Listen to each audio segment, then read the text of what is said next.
Kunci utama meraih kebahagiaan di dunia dan di akhirat adalah mentauhidkan Allah dan tidak mempersekutukannya dengan sesuatu apapun. Allah ingatkan dalam surat Al-An'am ayat 82. Alladzina amanu, orang-orang yang beriman, walam yalbisu imanahum bidzulmin, dan tidak mencampurkan iman mereka dengan kesyirikan sedikit pun. Perhatikan jemaah sekalian, ini pokok utama dalam keimanan. Tidak boleh iman kita tercampur dengan kesyirikan sedikit pun. Kenapa? Karena dosa syirik itu pembatal keimanan. Oleh karena itu jemaah sekalian, termasuk ilmu yang paling wajib kita pelajari adalah mengenal kesyirikan. Maka kata Allah, orang-orang yang beriman, yang iman mereka tidak tercampuri oleh kesyirikan sedikit pun, merekalah yang akan dianugerahkan dua nikmat terbesar yang merupakan kunci kebahagiaan kita. Yang pertama kata Allah,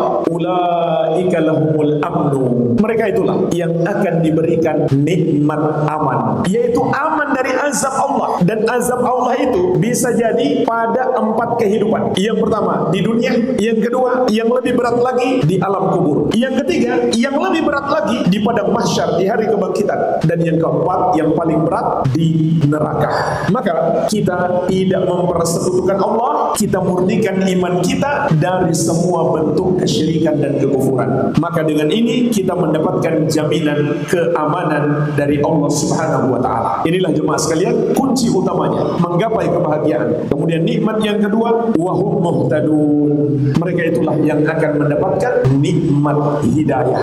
Hanya dengan hidayah kita bisa meraih kebahagiaan di dunia dan di akhirat. Orang-orang yang mendapatkan hidayah adalah orang-orang yang paling berkah hidupnya. Sebaliknya, orang-orang yang tidak mendapatkan hidayah adalah orang-orang yang paling buruk kehidupan mereka. Sampai kata Allah, mereka menjadi seburuk-buruk makhluk. Innal ladzina kafaru min ahlil kitabi wal musyrikina fi nari jahannam khalidina fiha ulaika hum syarrul bariyah. Sesungguhnya orang-orang kafir, orang-orang yang sama sekali tidak mendapatkan hidayah. Yang pertama ahlul kitab, yaitu al-yahud wan nasara. Yang kedua al-musyrikin, semua orang yang menyembah atau menuhankan selain Allah. Maka kata Allah, tempat mereka di neraka jahanam, mereka kekal di dalamnya. Mereka itulah seburuk-buruk makhluk. Bagaimana mungkin mereka bisa meraih kebahagiaan sementara mereka menjadi makhluk yang paling buruk, bahkan lebih sesat dan lebih bodoh daripada hewan. Sebagaimana firman Allah, inhum illa kal an'am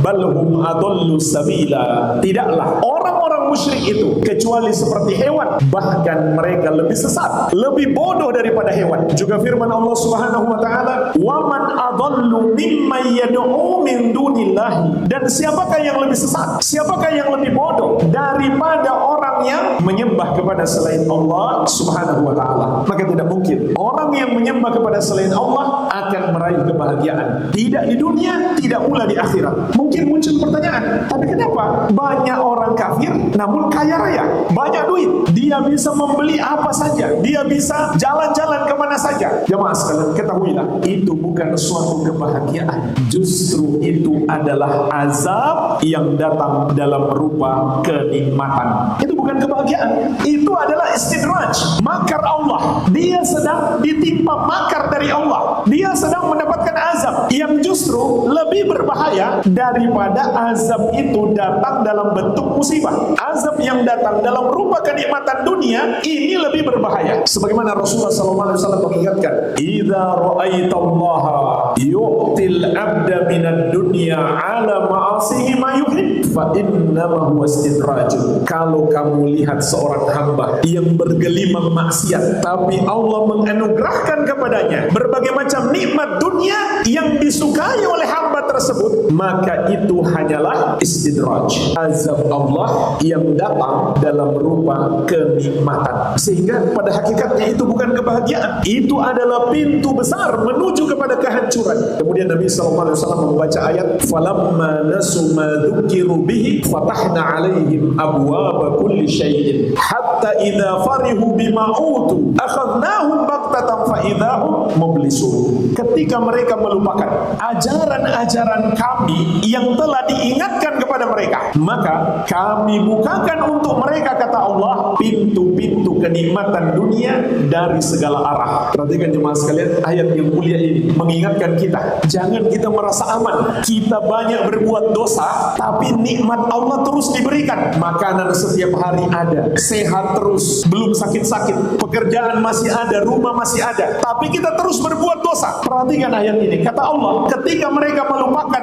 ajaran-ajaran kami, maka kami bukakan untuk mereka pintu-pintu kenikmatan dunia dari segala arah. Sampai apabila mereka telah sangat bergembira, menyombongkan diri, maka kami azab mereka secara tiba-tiba. Mereka pun berputus asa. Al-Amwah menemani ibadahmu juga hijrahmu.